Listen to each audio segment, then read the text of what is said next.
Well, good afternoon, my friends. Welcome to another episode of Aquarium Online Academy. My name is James. I'm an educator here at the Aquarium of the Pacific down in Long Beach. We're going to be talking about not flippers. But where are those flippers at? Diver person. We're in the Kelp Forest habitat. We are going to be talking about kelp forest and conservation, or kelpservation, as Jen would say. It's a new word. We've just made it up. Well, if you would like to participate with our class today, go ahead. We can have you text in questions right here at 562-286-1838, and you can ask Kaya questions that she can bring into the studio so that we can answer them on the air for you. Or if you want to ask us bigger questions, or if you're not watching this program live, there's an email here too. You can email us at live@lbaop.org. Now, Jen's controlling all the magic of the screen behind me here. So Jen's going to be doing some of that. But what do we know about the kelp forest habitat anyways? This just looks like fish and water and stuff. Let's make some observations. What do you notice about this habitat? Besides the fact that the divers are feeding them, so the fish are super active right now, what is something that you can see or a question you might have about this space? Does it look like coral? Is it really brightly colored, all sorts of yellows and reds and blues and greens? Not quite. Kelp forest habitats are a little different. We have them right here in Southern California. They're actually in a lot of sections of the world, but they only grow in special parts. So in all the major continents, there's some small kelp forest habitats. It takes a really specific kind of condition for them to grow. We need cooler water. We need nutrient-rich water.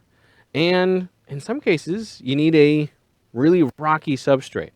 Depending on the type of seaweed or algae that's growing there, they aren't going to grow in the sand. They need some rocky structure. Now, you can have rocks and sand, but if you have only sand, you're not really going to get any kelp to grow there. So we need a very special kind of benthic or seafloor zone that the kelp can grow into. You do need a lot of sunlight. You can see the light shining up from Blue Cavern. The light helps the seaweed grow. They photosynthesize, they create their own energy from the energy of the sun, and that helps with the whole food web. We have the macroalgae, the big stuff you can see with your eyeballs, and we have the microalgae, the little microscopic stuff that kind of makes our water here look kind of greenish brown. It's not that it's really dirty, it's that's the microalgae that's living in the water too. There's lots of fish that live in this space. A lot more species than you might think. In this exhibit alone, we have 11 to 12 species.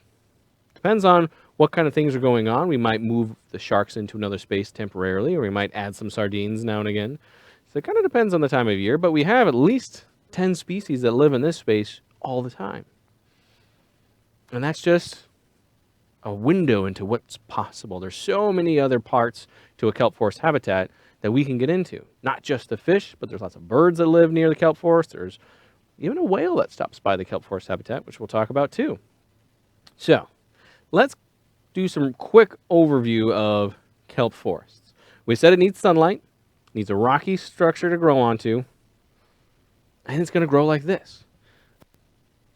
A lot of nutrients in the water. Kelp is an algae. It is not a plant. It does the same job as plants by making its own energy from the sun, but it doesn't have roots, so it can absorb oxygen or nutrients anywhere in the water that the body is at. And the cool part about it is it goes way up to the top of the water line, and it kind of hangs over and creates this canopy. And it's a really beautiful area to be able to dive into. Now, our blue cavern habitat, if it was like a real kelp forest, would look more like this. But then you couldn't see all the amazing fish in there, so we don't put as much of the replica kelp in there. We put some in there so it looks like a kelp forest habitat, but not as much as could actually live in that space. Now, can you find any of those animals in this kelp forest space right here? It's kind of tough. They may not want to be in that space. Whoever's filming may have scared all the fish away. But they don't always have to be visible. There's a lot that hide in the kelp, so they need the kelp as a home. But there's also things that eat the kelp, like sea urchins. Sea urchins eat the very bottom, the holdfast of the kelp. So it's kind of like the forest in a rainforest or in a pine tree forest. It creates the area that all these things live in and really rely on to be the part of their home.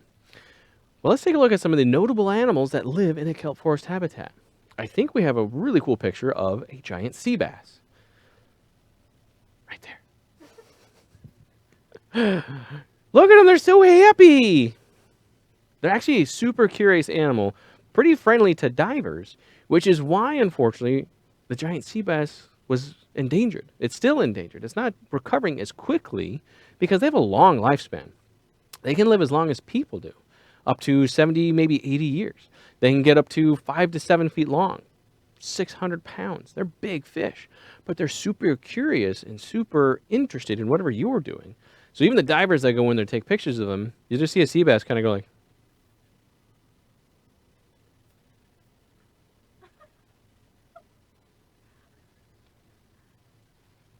I think Jen can show us a little video of literally what that looks like. They love the camera in our blue cavern habitat. They're curious, slow swimming animals. Unfortunately, because of that, spearfishers would be able to easily fish them out. Now, we said they have a long lifespan, but it takes a while for them to grow up, longer than we do. They won't reach maturity until at least 20 to 25 years old. Some cases, they're not reaching maturity until about 30 years old. And that's when they can start having babies. So they have a long lifespan. It takes almost 30 years for them to start to have babies, which is about the time frame we're seeing right now, where in the 80s and early 90s, they became protected. And now that we're that 30 plus year difference, we're starting to see giant sea bass return to the kelp forest habitat, especially here in Southern California. So it's really exciting when that's exactly what I just did. They're just kind of staring. The light that comes out of the little dome that the camera is in, they're really into. And they all just kind of hang out by the camera. And I'm hoping just look at their reflections. But they just do this all the time when they're interested in that camera. Now, we did change the camera apparatus, the whole piece of it out, so they don't do this as much. But this was one of my favorite parts about turning on this webcam is there's be a giant eyeball in front of your camera one day. It's just hanging out, breathing, doing fish things. So because of this slow, curious nature, they unfortunately were hunted very extensively, but they're protected, so people can't do that anymore. And in California, the coastline of California has the largest array of marine protected areas. This is like national forests in the ocean, right? Super excited for national forests in the ocean. Marine protected areas can vary to you can go fishing or you can go swimming, or maybe you can't fish, but you can go swimming, or maybe you can't do anything. You can't even take your boat through it. So marine protected areas, or MPAs, are a wide array of what can you do and what can't you do inside this zone near the coastline. And for them, the actual Blue Cavern marine protected area is essentially like a no-fly zone. You can't even just take your boats through it. The divers that go into it, they have to kind of pull up to the edge of it, jump in, and the boats don't really even drive through it. So it's not even disturbing the area for these animals. That makes them super happy because they have areas that they lay eggs in that are really specific. If that area, that kelp forest space, were disturbed and they no longer had that area to lay eggs in, they don't really know where else to go. They learn a specific zone to lay eggs. And it could be like this sea bass would do it in only one area, and then another one would do it in another space. And they don't really talk to each other like, oh, you go there. Oh, I want to try that too. They really don't crisscross, as far as we know, those spaces, those nesting areas that they lay their eggs in. So it's really important to maintain the places that they do lay their eggs. All right, go on and get it out of there.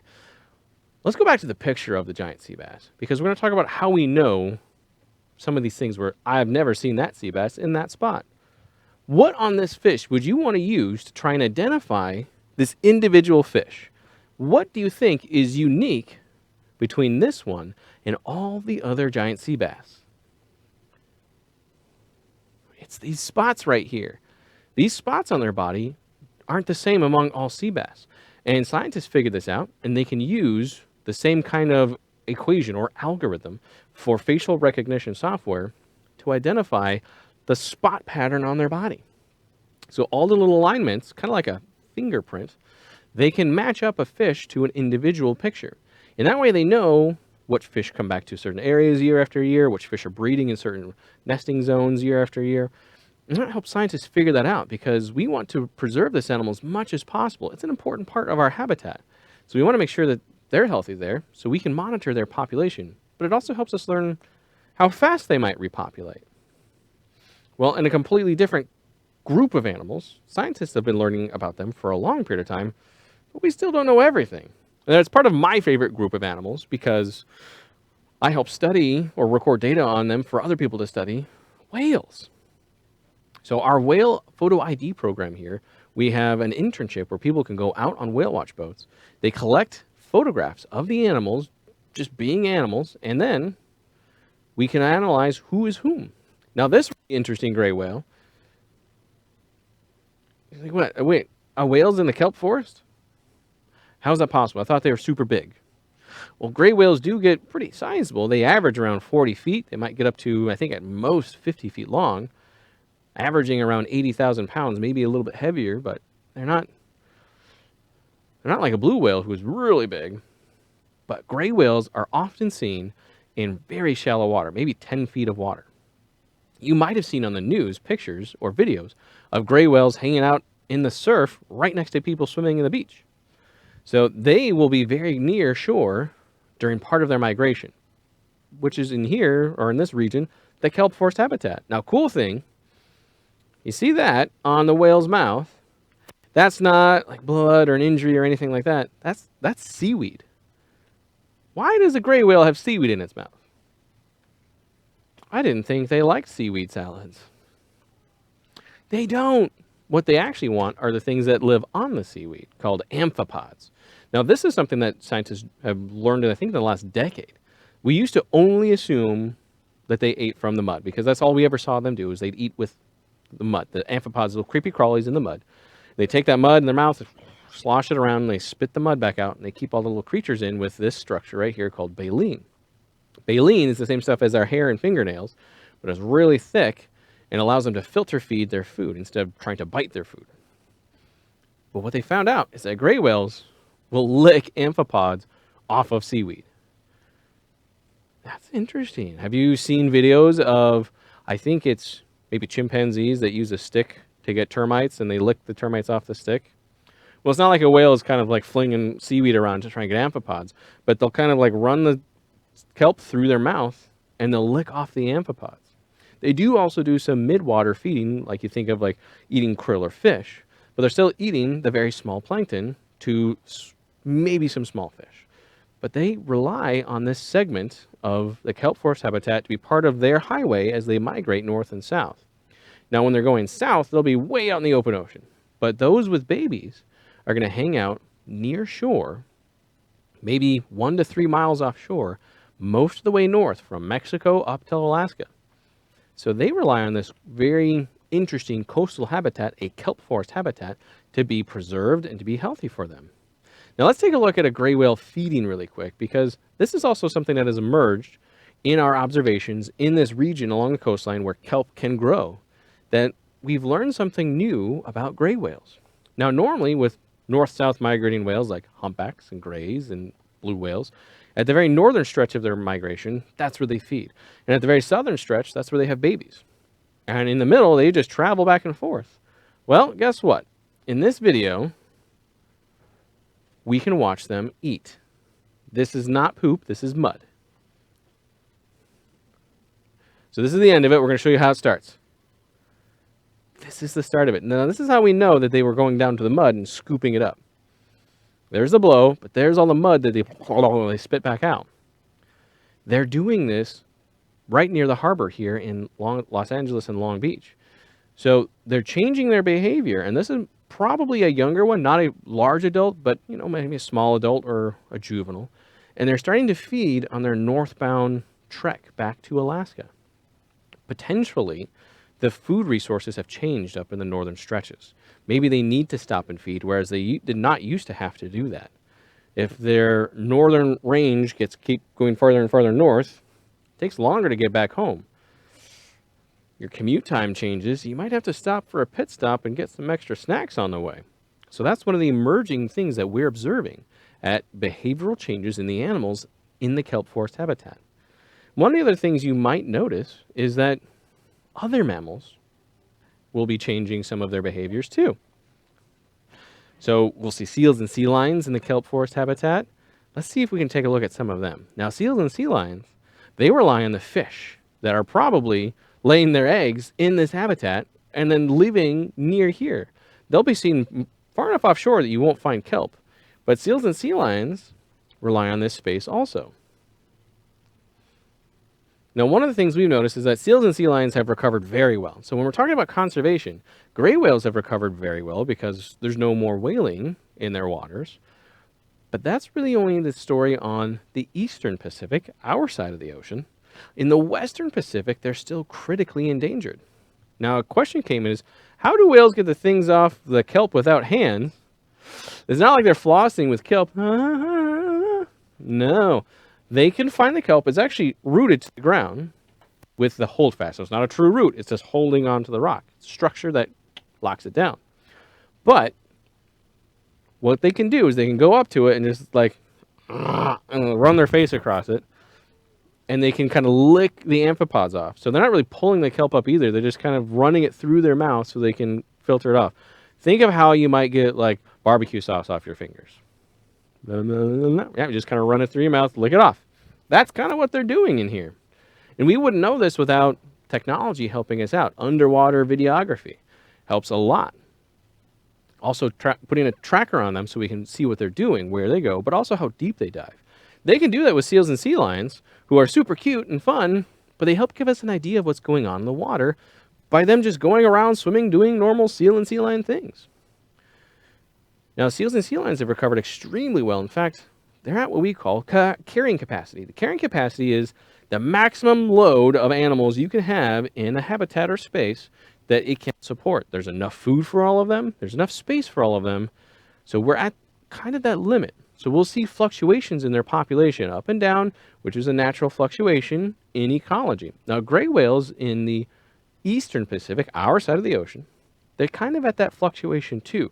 There's some disagreement among scientists about where that line is, but the people at Cascadia Research Collective, who are pretty well known about studying whales, are kind of under the running hypothesis that this is the carrying capacity. So what we're seeing with fluctuations in marine mammals is a little more normal than we might expect, but we want them to all be able to survive, and that's okay. We want them to. In nature, though, not everything can. That's just part of how ecosystems work. But we can do our best to make sure it's as healthy as possible so that we're not negatively affecting how this works. So if we make sure that we're not polluting the space, either plastic or other trash or chemicals spilling in the water, that helps them make sure that they can do what they need to do or what nature needs to do. We can also do our part to reduce certain effects of pollution.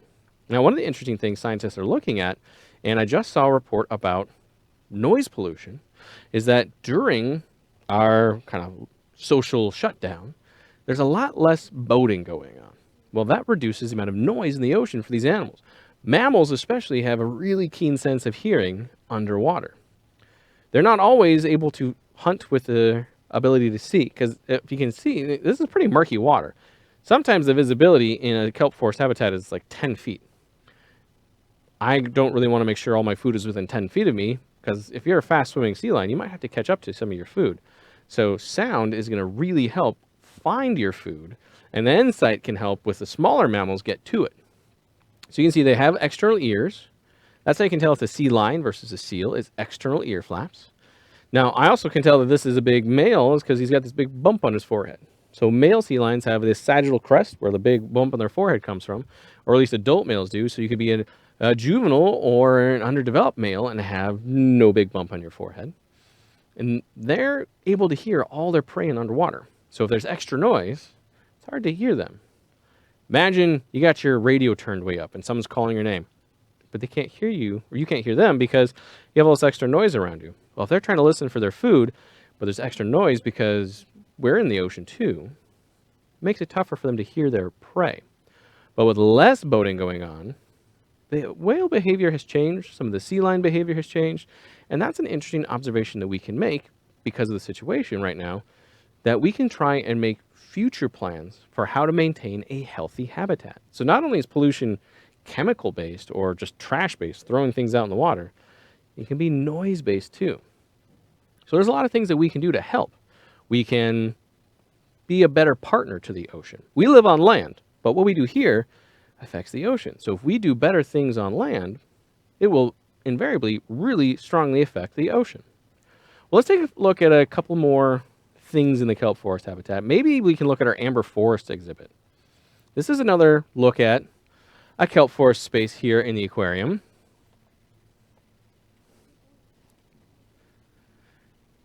What do you recognize that we've already talked about in here? What might you have seen? We're going to need some really strong eagle eyes. Shark! Sharks live here in the kelp forest habitat. Pretty standard thing. We've got lots of fish hanging out, just kind of doing what the kelp does. They just sway with the kelp. Now, if you're really, really good at seeing what's going on in this habitat, I want you to look right there. Do you see that little sneaky animal? Just like, you can't see me. That is Yutaka, our giant sea bass that was hatched here. What do whales sound like was a question that just came in. I don't know. I don't speak whale. Just kidding. I have a great whale impersonation. But gray whales sound very different than we expect whales. Like, have you heard of the humpback whales? It's like, that's not them talking to each other like, hey, other humpback whale, have you found food yet? Cool, I'll be there soon. No, the calls that we can hear are more likely them trying to attract a mate. So the males are the ones that are singing in the humpback realm and among most of the large whale groups. So when they sing, that's something that we can hear, but that's not generic communication. That's very specific for trying to find a mate. The sounds they make when they want to speak long distance are like this. Did you hear it? Of course not. They're called extra low frequencies. We can't hear them, but they make those sounds. We can actually record them with something called a hydrophone. So whales do make noises we can't hear, even at what we consider a decibel level or a loudness scale that would make us deaf. The blue whale is, I think, as loud as 200 decibels, which is 30 more decibels than a jet plane. That's pretty loud. But we can't hear that. Our ears can't register that noise because it's a frequency that we aren't able to hear. So sometimes whales do make noise, and we can find them because of that. And in some cases, the frequencies, we have to use special equipment to really record and find. Otherwise, we wouldn't be able to hear it without extra help. So a lot of things do make noise. Have you ever gone snorkeling or diving in the ocean? Kaya has. Kaya, have you heard the Rice Krispie noise? She said no. She wasn't diving in the right spot then. The Rice Krispie noise, all that little like crinkly noises, those are coming from a special kind of animal, crabs and shrimp. Yeah, if you ever get a chance to go snorkeling or diving or stick your head in the ocean. Kaya says now she did hear, but she didn't realize what that was. And it's that common thing. People don't realize that's animal noise. You think it's something else making noise somewhere else. But this Rice Krispie noise you hear out in the ocean is little arthropods, animals with exoskeletons, making a whole lot of noise, clomping their claws over the place. So imagine millions of little crabs all over, making just enough noise that you can hear it when you stick your head underwater. Kaya actually has a question. She has her dolphins underwater. Dolphins make noises too. Dolphins will be in the kelp forest habitat. We do have a population of coastal bottlenose dolphins that don't go more than 2 miles offshore. So there's another animal that lives in the kelp forest habitat. So we can expand our idea of what lives near kelp forests to include a lot of things that migrate in and out of the kelp forest, just hang out along it as they move somewhere.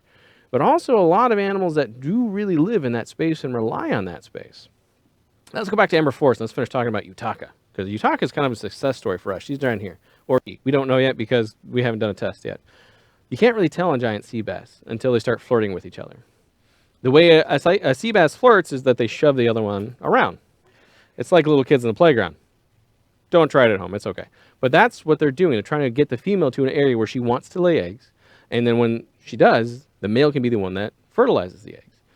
But Yutaka is the result of our sea bass laying eggs, and we were able to cultivate and get that egg to hatch. And we were the first public aquarium to get a giant sea bass to survive past, I think, the 2 or 3 month mark. That's a significant thing because we didn't realize exactly how tough it was to get these things to be hatched and survive, but it is pretty tough. Nature has figured out how to do it.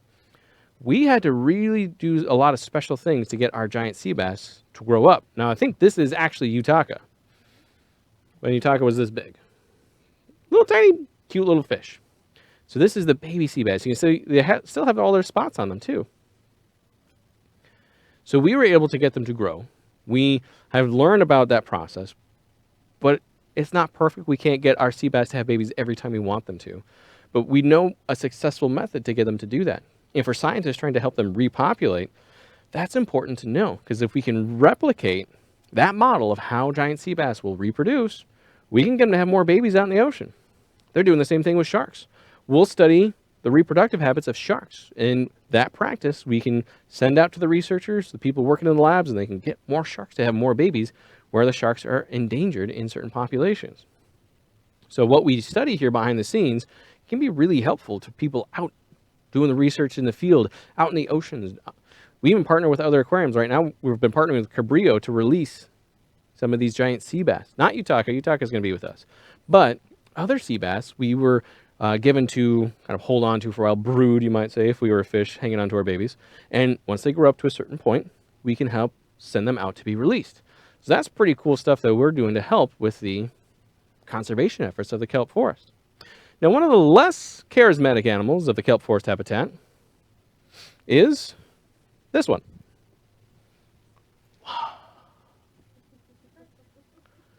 So charismatic. They are very cute. Kai, don't feel bad, Kai. I think they're cool. I don't think they're as cute as you think they are, but that's okay. Because I don't have to love abalone as much as someone like Kai does, because we all help. We all can help save the abalone. So these should be I think these are red abalone in our exhibits here.